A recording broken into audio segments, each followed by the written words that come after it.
Mesaque e Abidnego foram fiéis a Deus, mesmo diante do risco de morte. Preste atenção. Eles foram fiéis a Deus num momento de extremo sofrimento, de extrema angústia, porque eles estavam prestes a morrer se eles não se prostrassem ante aquela imagem. E eles então tomam a decisão de não se prostrarem. Eles preferem morrer para agradar a Deus do que viver para agradar os homens. E eu e você devemos ser assim também.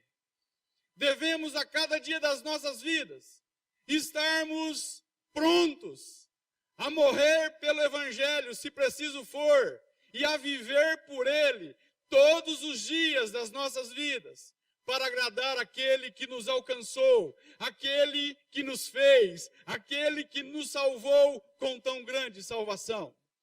Então a minha pergunta é: será que nós seremos fiéis, mesmo correndo riscos de morrer?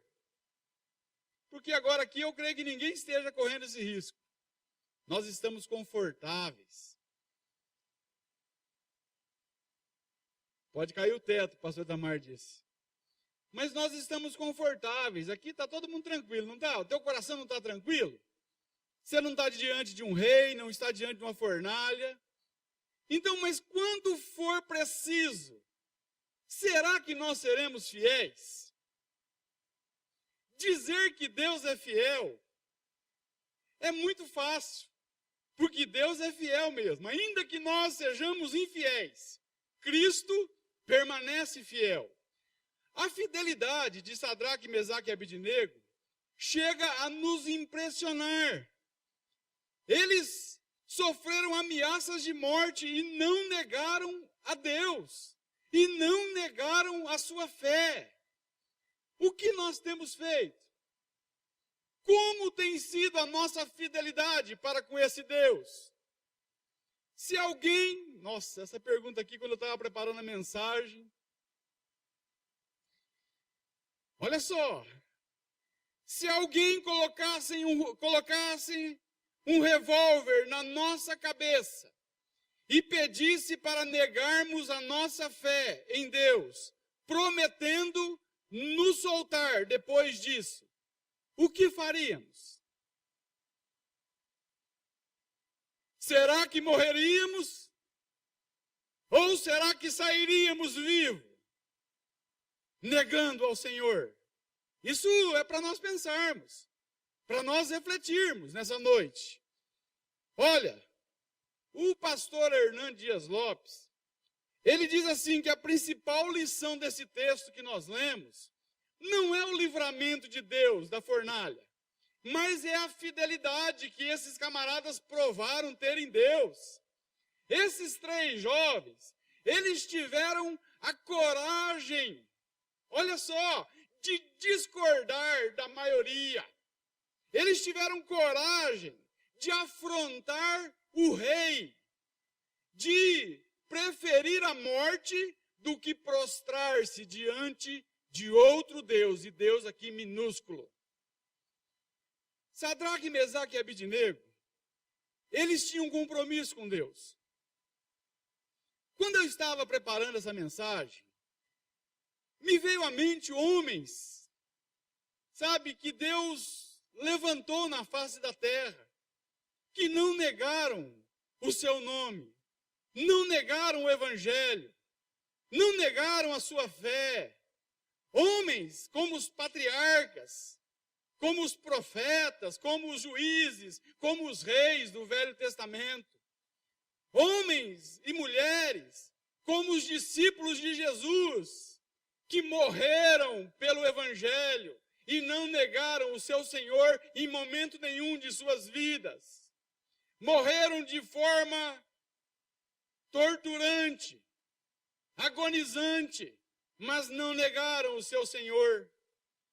Eu lembrei de outros homens, como o precursor da reforma, um deles, chamado Jerônimo Savonarola, que a primeira instância, se você for estudar a vida desse homem, ele é trazido perante o concílio para negar a sua fé, para negar aquilo que John Wycliffe estava pregando e o que John Hus estava pregando, e ele nega.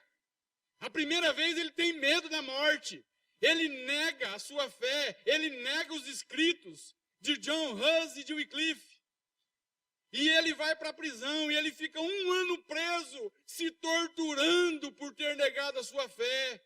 A maior dor que ele provou na prisão foi ter negado. E ele na prisão, ele é solto e volta para o concílio, mas ele volta cheio de fé.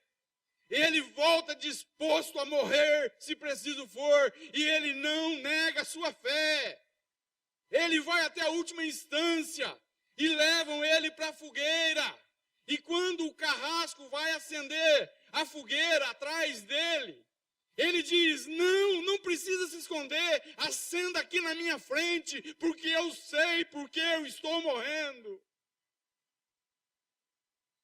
O outro companheiro, John Hus, precursor da reforma também, um homem que conheceu a verdade, que começou a pregar a verdade num ambiente onde a mentira estava solta.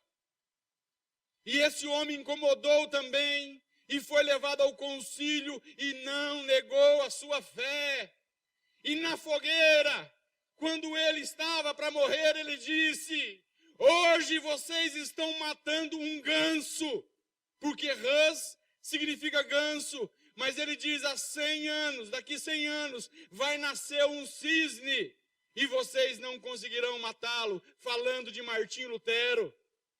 E a história diz que John Hus morreu cantando. Cantando. Cara, dá vergonha de ser cristão quando eu olho para a vida desses camaradas. Dá vergonha de dizer que, sabe, que nós somos cristãos, às vezes. Os caras estavam dispostos a morrer. E nós? Será que estamos dispostos? Pensa aí um pouco.